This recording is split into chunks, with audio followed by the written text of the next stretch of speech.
পালিয়ে যেয়ে যদি ছেলের বাড়িতে থাকে, তোমাদের বাড়িতে তো ছেলেও আছে মেয়েও আছে, তো তোমাদের ঘরের ছেলেই কোনো একটা মেয়েকে নিয়ে আসলো, তোমার ছেলের বয়স 21 হয়নি, 17, 18, 19, আর মেয়েটার বয়স 18 হয়নি, 16, 15, এইসব মেয়েদেরকে কিন্তু বাড়িতে কোনো রকম ভাবে আশ্রয় দেবে না। 2 লক্ষ টাকা জরিমানা আর হচ্ছে জেল হয়ে যাবে। 1 লক্ষ টাকা জরিমানা, 2 বছরের জেল। কারণ কি বলতো, মেয়েটা কিন্তু 18 বছর হয়নি আর ছেলেটা 21 বছর হয়নি। কোনো কারণে মেয়ে যদি বাড়িতে অত্যাচারও করে, মেয়েকে বাড়িতে মা অত্যাচার করছে, বাবা করছে, রাগে আপনার বাড়িতে চলে আসলো, ভেরি গুড, আপনি ওকে বসান, আপনার বাড়িতে বসতে দিন, রাত থাকতে দেবেন না দিদিমণি। বোঝাতে পারলাম? জেল তো আপনাদেরও হয়ে যাবে, বাচ্চাটারও হয়ে যাবে। যদি আমার কানে চলে আসতো তো সোজা জেল। চলে এসেছে, ভুল করে ফেলেছে, আমারই তো সন্তান, তাই না?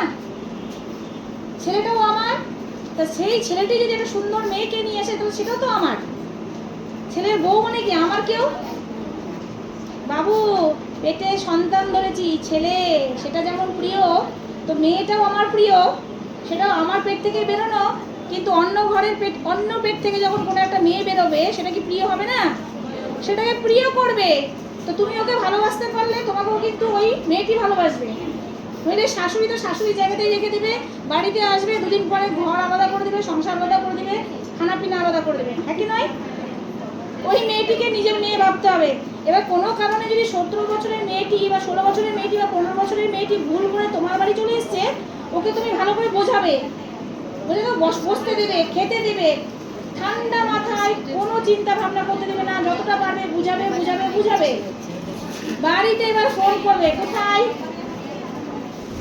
বাবা মাকে জানিয়ে দেবে মেয়ে আমাদের বাড়িতে আছে, আপনারা নিয়ে যান, ওকে? মা বাবা যদি কোনো রেসপন্স না করে যে মেয়ে যখন পালিয়ে গেছে থাকবে, যাব না, মান সম্মান নষ্ট, এইসব যদি করে, আসলো না, সোজা কিন্তু থানাতে জানাবেন। বাড়ির সবার আগে থানাতে না জানালেও পাড়াতে কি আছে, আশা দিদিমণি, এই যে শাড়ির দিদি, এই যে ওঠো, শাড়ি পরে বা বেগুনি বেগুনি কালারের শাড়ি দিদিমণি পাড়াতেই থাকে, যোগাযোগ করতে হবে।